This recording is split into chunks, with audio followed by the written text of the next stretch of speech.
Bueno, entonces, hasta la fecha hemos visto en las sesiones previas que nuestras autoras fueron tímidas, pues publicaron pero muy poco. Entonces, hay que esperar hasta la década de los 80 para que nuestras escritoras se decidieran, ahora sí, a dar a la estampa sus propuestas narrativas largas, extensas, en este caso, sus novelas.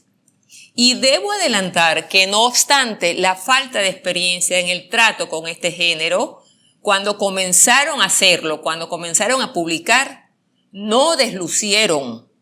Si las comparamos con sus colegas del resto del continente, no quedaron mal. Por eso era necesario fijar esos antecedentes para que pueda advertirse con el rigor debido la celeridad del aprendizaje, o sea, la puesta en práctica de una agudeza creativa que al decidirse a generar relatos de larga extensión no quedaron a la saga de sus colegas latinoamericanas. Si ustedes navegan por los vericuetos digitales, comprobarán que todos dicen lo mismo. La primera novelista venezolana sería Lina López de Aramburu, más conocida por el seudónimo de Zulima. Veamos mi experiencia al respecto. Yo estaba revisando en la Biblioteca Nacional la colección del diario La Opinión Nacional. Recorría todo el año de 1883. En determinado momento me topé con una muy breve nota que decía, o dice, así, y cito: la señora Elisa González de Alegría, hija de Guayana, acaba de publicar en Ciudad Bolívar, según El Bolivarense, una novela original intitulada Alicia o la amiga de los pobres. Hállase en prensa en aquella ciudad otra novela de la misma escritora que tiene por nombre El ángel del hogar o la condesa de Sourin. Fin de la cita. Para que confíen en mí, disponen ante sus ojos de esa breve nota periodística. Lamentablemente no he podido ubicar ninguna de esas dos piezas narrativas. Quede consignada aquí esta noticia que ya he divulgado en otras oportunidades. Por el enorme valor histórico que tiene para nuestro proceso de la novela del país, no dejo de insistir en este punto. En ausencia de Elisa González de Alegría, veamos a Zulima. En relación con su nombre, y este punto es importante aclararlo, muchos pronuncian y escriben su apellido como Aramburu, o sea, optan por el sonido grave. Por mi parte, me he acostumbrado a privilegiar la dicción en esdrújula porque así suelo ver escrito su nombre en el siglo XIX, de manera que escribo Aramburu. Ella misma colocó acento ortográfico a su apellido, como se ve en este poema que dedica a su hijo Eduardo y que aparece en su libro de poesía de 1907, Los sueños de Zulima, y allí tienen la imagen. Zulima no solo escribió novelas, también fue autora de dos textos dramáticos, María o el despotismo de 1885, obra que ya recordé, y La carta y el remordimiento de 1900. Además del medallón y las otras obras que he recordado, Zulima escribió dos novelas más, Un crimen misterioso de 1889 y Blanca o consecuencias de la vanidad de 1896. Las tres novelas han sido publicadas por la Biblioteca Ayacucho en la colección Paralelos, en un único volumen y en versión digital. Allí tienen la imagen. La dirección para que ubiquen este trabajo editorial la muestro en este instante. Fue responsable de la compilación y el estudio introductorio la profesora María Ana Libertad Suárez. Por su lado, la Fundación El Perro y la Rana ofreció al público en 2007 Un crimen misterioso con palabras de presentación del profesor Ángel Gustavo Infante. Como todos los libros de esta editorial del Estado venezolano, pueden descargar esta obra de Zulima y ahí tienen la dirección digital en este instante. Hablemos de la autora, pues tenemos que empezar a conocerle. Vean su rostro de 1889, cuando tenía 54 años. Los pocos estudiosos que se han detenido en la producción estética de nuestra autora coinciden al señalar que es muy poco lo que se sabe sobre su vida. Todos insisten en que se ignoran las fechas de nacimiento y muerte. Afortunadamente, en los últimos tiempos nos ha regalado el resultado de sus investigaciones el profesor Óscar Acosta. Debo decir aquí que respeto mucho su trabajo. Entonces, no quiero dejar pasar el momento sin obsequiarles algunos de los resultados que este colega ha divulgado tanto en la revista Épale Caracas como en Todas Adentro. En esos textos que leerán después con calma, el profesor Óscar Acosta indaga y nos pone al tanto de que nuestra autora nació en 1825 y murió en 1918. En este momento tengo que referirme a las dos nuevas ediciones que se han hecho de Un crimen misterioso, el del perro y la rana y el de la Fundación Ayacucho.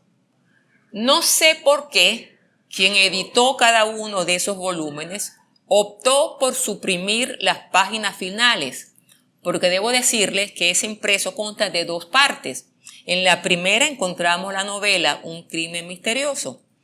La segunda parte es una sección que lleva el título de literatura y tiene el valor de reunir variados escritos de Zulima. Es decir, en esa segunda parte encontramos 14 poemas fechados entre 1854 y 1889, varios textos en prosa. Uno de ellos, por cierto, es un cuento, el que lleva el título de Episodio, y otro, el que lleva el nombre de Fantasía, es un escrito sobre un momento de la vida del Libertador. También incluye ese apéndice una carta dirigida a la señorita Isabel Freire, otra escritora del momento que hasta donde sé no reunió su obra en volumen. En la página introductoria a su pieza dramática La carta y el remordimiento, que es de 1900, recuerda a esta escritora que comenzó a escribir, no a publicar, a escribir a los 12 años. Y agrega que una motivación fundamental para su trabajo es de orden intelectual. Fue la necesidad que ella tenía, y cito, de dar vuelo a sus ideas. Y hay que decirlo, aquí estamos situados en una perspectiva más que subversiva. Es subversivo el planteamiento porque lo está manifestando una mujer cuando ellas en Venezuela todavía no habían logrado el derecho de asistir a la universidad. Zulima sabe que no está a su alcance el máximo saber de su tiempo, de donde advertimos que la apropiación del logos, la manifestación de su capacidad racional, fue una de las conquistas que se plantearon las mujeres. Aprovecho este momento para recordar que la primera mujer egresada de la Universidad Central fue Virginia Pereira Álvarez.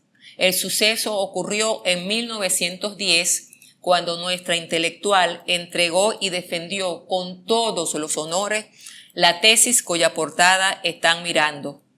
Me valgo de este excurso para mostrarles la fotografía que publicó la revista El Cojo Ilustrado, el año que indico, 1910, donde se fijan los rostros de los egresados universitarios que lograron la calificación de sobresalientes.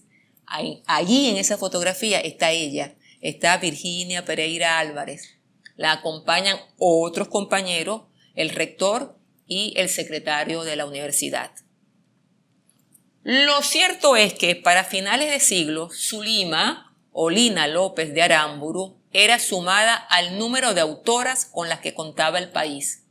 Al cerrar la centuria, hubo ciertamente intentos de organizar un catálogo de nombres femeninos, aunque la verdad sea dicha, no se vieron estudios en profundidad sobre sus aportes, por cuanto la cifra de escritoras aumentaba y además se las veía publicar con asiduidad en periódicos y revistas, no en libros.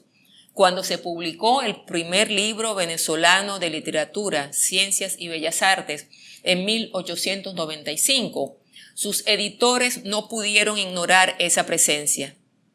Al avanzar en la lectura de este nutrido volumen, hallaremos que entre las escritoras nacionales estaba el nombre de Lina López de Aramburu y la incluían como novelista, no como dramaturga. Hay consenso entre quienes han estudiado la novelística de esta autora al calificar Un crimen misterioso como su mejor novela. Estoy de acuerdo con esa valoración. Varios estudios han inscrito este relato como antecedente del género policial venezolano. Si leen la opinión que ofrece Google sobre esta propuesta ficcional, también encontrarán que destacan como fundamental el hecho de que se adentra, y cito, en una temática policial. Fin de la cita. Y aquí no estoy de acuerdo. No creo que sea novela policial, ni novela de detective, ni que sea un intento de novela negra. Cuando lean la pieza, advertirán que no hay detectives, no hay investigación para descubrir al culpable del asesinato, o sea, la búsqueda del criminal, del asesino. No es ese el objetivo central del relato. En verdad, quien desee trazar los asomos del relato policial en nuestro país, lo invito a leer las novelas Garrastazú de Guillermo Michelena de 1858 y El Rey de Tebas de 1866, obra de Julio Calcaño. En ambas novelas hay un crimen, hay un asesinato, hay una investigación y está el consecuente castigo a los culpables. Vino a suceder entonces que las propuestas narrativas de Zulima abogaron a favor de una mujer inclinada al estudio, una venezolana con sentido crítico en relación con la discusión política del momento. En suma, una representación femenina que asomaba el proyecto que se consolidaría en el siglo XX y que llevó a las venezolanas a exigir el estudio universitario y posteriormente, entrado el siglo, el derecho al voto. Una acotación antes de continuar hablando de novelas. El primer libro de poesías que produjo una mujer en nuestro país corresponde a Concepción Acevedo de Tailardad cuando salió de imprenta Flores del Alma en 1888, también en Ciudad Bolívar, como las piezas de Elisa González de Alegría. Y aquí digo yo que sin duda una experiencia positiva estaba ocurriendo al sur del país y no la hemos estudiado.